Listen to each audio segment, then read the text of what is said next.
head coach or your one of your coaches, right? That's what he did.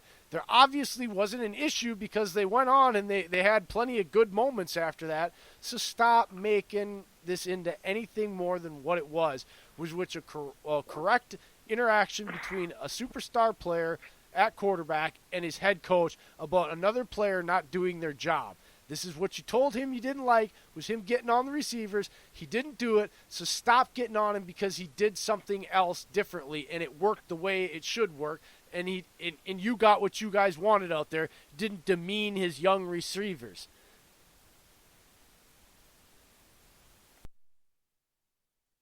That was a good rant. I like that. That's a famous J rant. We're gonna have a hashtag on that. I know. I love that. They got me a little fired up, Jay. Jay, you must have a drop for your own rant. I don't. I don't even know. I just get I get pissy and I just go, man. I don't even know how. You got to get the old where Matt Foley says, "Let's get back on the right track." Let's get back on the right you track. Mean this one right here? Asking yourselves, hey Matt, how can we get back on the right track? I just played that drop for everybody out there because I do have that drop, guys. Ha ha ha. Deliver the van down by the river. This is so, a real producer, Bill, guys. I hear that you don't want to use your paper for writing, but you like to want your paper for doobie rolling. Well, you can do plenty of doobie rolling when you're living in a van down by the river. It's so funny because Farley was such a big dude, and you're such a smaller guy, but you sound like him. Yeah, for real. Picturing it's very odd. But now you got to throw yourself on a table. Picturing David Spade do an impression. Actually, I've been thinking about being Matt Foley for Halloween this year, and I'm not even joking. I've already looked up and seen some corduroy tablecloth jackets like he wore, and I have found some. Don't think, just do it. I mean, I've got to put on another 40, 50 pounds to be Matt Foley. Well, if we're going to head back to the injury report real quick. Yeah, let's go back to the fantasy files, guys. Yeah, why don't you guys get back to the fantasy files? Because D-Jax is going to be out for you, Jay, you'll be happy to hear that Tyrell Williams intends to play this week after he suffered a hip issue, a hip pointer to be exact. You'll have Williams out there. Unfortunately, Michael Gallup of the Cowboys is going to miss 2 to 4 weeks with a meniscus issue. Also, unfortunately for Daniel Jones in his debut, he will be without Golden Tate Hill. He likely will be without Cody Latimer, who just entered the concussion protocol. And Sterling Shepard still in the concussion protocol, but he's improving and looking good for the game.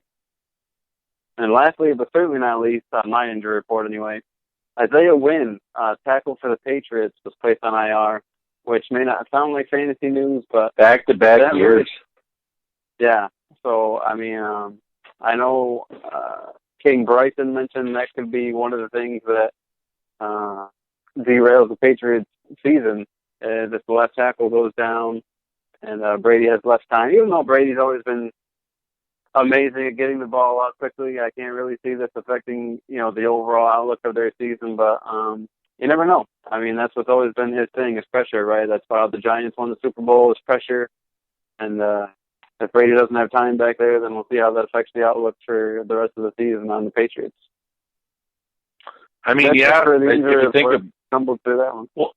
Well, if you think about that example you just put out, Dylan, I mean, the Super Bowl, Aaron Donald, that Rams defensive line and the pressure did not get to Brady the whole game. Right. So, I mean, that's big. And thinking about it, too, right after the Super Bowl, Bill Belichick decides that they don't need their left tackle anymore, and he ends up playing in Oakland. So that just shows you... See Trent Brown. Yeah, exactly. That just shows you the type of coach that Belichick is, that he's able to shuffle these guys in and out. I mean, you've never known a Patriots offensive lineman to be standouts since the days of, Matt Light and those guys. So it's been Brady for the longest time, just knowing his receivers are going to break, where they're going to break, and that type of thing. But also, there was some other drama, too. Let's hear the Jamal talk. Adams apparently deleted the Jets off his Twitter and Instagram and all the social media, and with all the other DBs asking for trades, asking for to be let go. I mean, everyone thought Jamal Adams was coming out and was like, so we saw you unfollowed everything. And then he tried to say he never followed the Jets, but people clearly had screenshots of his profile like 5 minutes after he did it, and it clearly said he was a professional football safety of the New York Jets on all of his social media pages. And now Jets fans are starting to kind of gather the sandbags and wait for the flood to go because they don't know if Jamal Adams is going to ask for a trade or not. Well, you don't bench a kid the way they benched him last night because he made a couple of mistakes. It's freaking stupid. And this is where I'm torn because I tweeted this earlier, and Jay, I know you were talking about it earlier with these guys, just the way they act and wanting to get trades and being immature and this and that. But this is where I'm torn because I do think players are people, right? They're still human beings, and they should always do what's best for them. So it worked out for AB. As crazy as he looked for all those weeks and months and the cryo chamber and the videos and this and that, like he ended up in the best position possible to win a Super Bowl this year. So guys see that and they say, hey, it worked. Like if I can put the word out and be kind of like a slight distraction, but not an asshole, and get on a different team and increase my chances to succeed this year, then why not? So on the one hand, I'm for that. Like I think that players should do that. The negative side is if it does become an NBA type thing where you're building these super teams and this and that, and you got the Chiefs and the Patriots and everyone knows it, just like in college where everyone knows it's going to be Bama and Clemson, but, we're crossing our fingers, then that sucks because no one watches NBA regular season. It's awful. Guys don't really try. I mean, it's a long season anyway, but on top of you're lacking superstar talent. I mean, I know everyone's talented in a professional league, but you're lacking that superstar talent because, we all decided to join Team A or Team B.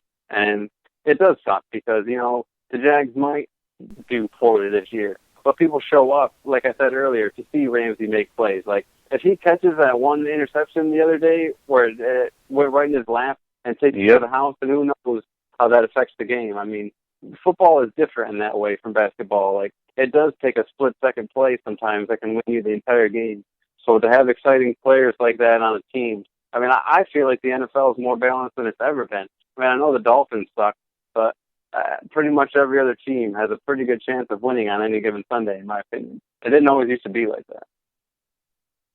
Okay, this brings me to this since you brought it up. You're saying these super teams. There is no super teams out there, guys. There's this appearance that the Patriots are the super team. They have plenty of holes. They have plenty of things that they're still not good at. They're just covered up with the way they can morph and change, and they really don't put themselves in a bad position. It's not because they have a super team, all right? Like, it sounds like it on paper, but they've really played nobody yet, okay? Second of all, the Chiefs really haven't played anybody yet. The Cowboys haven't played anybody yet. There's like a bunch of teams that going in the offseason were projected not to do squat this year, really. And, yeah, everybody thought maybe Nick Foles, but they weren't sure. They weren't, like, crowning them the kings. And then they lost Nick Foles. Like, look, these teams these so-called great teams like the Cowboys and the Patriots and all, like, big deal, the Patriots shut out a team that's tanking and trading off their roster as fast as they can, 45-0. I'm supposed to be impressed by that? Like, no, I don't give a shit. Oh, I'm supposed to be impressed that Dak Prescott had a perfect passer rating playing two teams that both were projected to win 6 or less games this year because they're terrible, okay? Like, yeah, they're a built team, really. They're one of the few teams that are a super team. They just don't have a quarterback that's really a superstar. He just looks like one because they have him surrounded by a really good roster, okay? But yet, at the same time, like, let's see him in week 8, 9, and 10 when there's, they've had some adversity. Nobody's going to be calling them a super team. The NFL is great for this. The early part of the season, people jump out, pundits and everybody, fans, we crown him, and then by week 10, the entire landscape for the most part is different. Like, outside of the Patriots, who are the complete anomaly in this league, nothing is ever pans out from the beginning of the season to the end of the season the way everybody thinks in the NFL, no matter what. And I'm going to tell you this whole NBA attitude that's going on right now, it's going to happen a little bit longer, and then some billionaire owner is going to put their foot down, and it'll be the end of it. Because you know what'll start happening? They'll just start trading these players. You don't want to be on this losing team? I'm not going to take you. I'm not going to trade you to a contender. I'm going to send you from this losing crappy team to the next losing crappy team so I can get a higher draft pick and replace you. And that's basically what will end up happening. Because guess what? Fitzpatrick didn't go to a playoff team. I know you guys are high, but I'm going to tell you right now, they're not making the playoffs. They're just not. So he just went from one crappy situation to another. Okay? So this thing will have a way of working itself out. The NFL always does. That's why even if they want to act and pretend like they're the NBA, the reason the NBA they can manipulate is because there's only 12 to 14 guys on a roster, not 63 plus. It's just, so these guys, they might all think they're doing the right thing, and I'm telling you right now, I still don't think AB is on the Patriots for the entire season. I think at some point before Week 8, he becomes AB again because that's who he is. And Belichick just gets rid of him and gets a third or fourth round pick for him. I still think that's going to happen. This is just, don't worry about the super teams, Dillon. It doesn't need to worry about it. Well, AB might end up behind bars before anything. The second accuser has come out, and the story is eerily identical to the other woman. And we may not need to worry about it right now because the trend is really just starting. But I mean, 1, 2, 3 years from now, when this really becomes a regular thing, I mean, you've already seen it with Antonio Brown, Jalen Ramsey, and potentially Jamal Adams just so far this year. So I mean, yeah, it might not be a thing right now, but it could be. All right, guys, it's about that time to wrap it up. So, Dillon, what else you got before we get done for the show, man?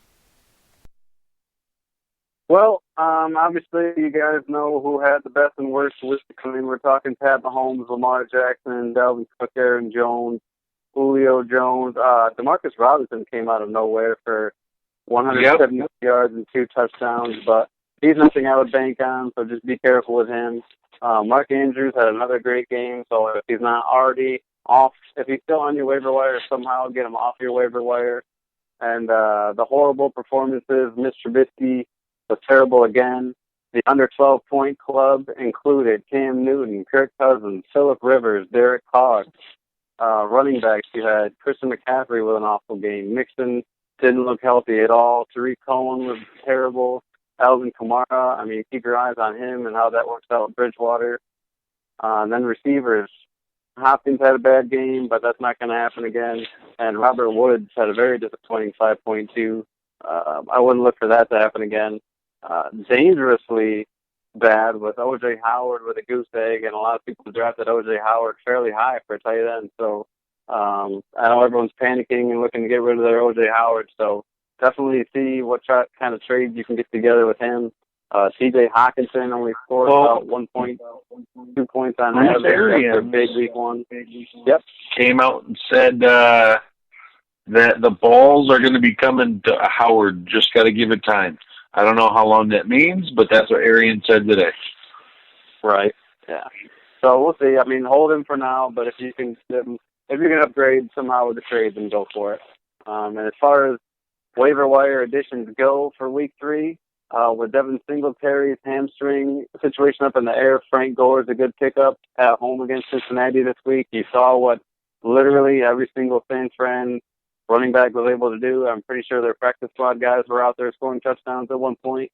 You have Nelson Aguilar for Philadelphia with Alshon and Dishon unable to suit up this week. Aguilar is going to be a hot target. I'm sure he'll get peppered with balls. And Jason Witten at home against the Miami Dolphins actually becomes an interesting streamer when you consider what Mark Andrews was able to do week 1. I know when you're talking athletic ability, Andrews and Witten are on 2 different planets, but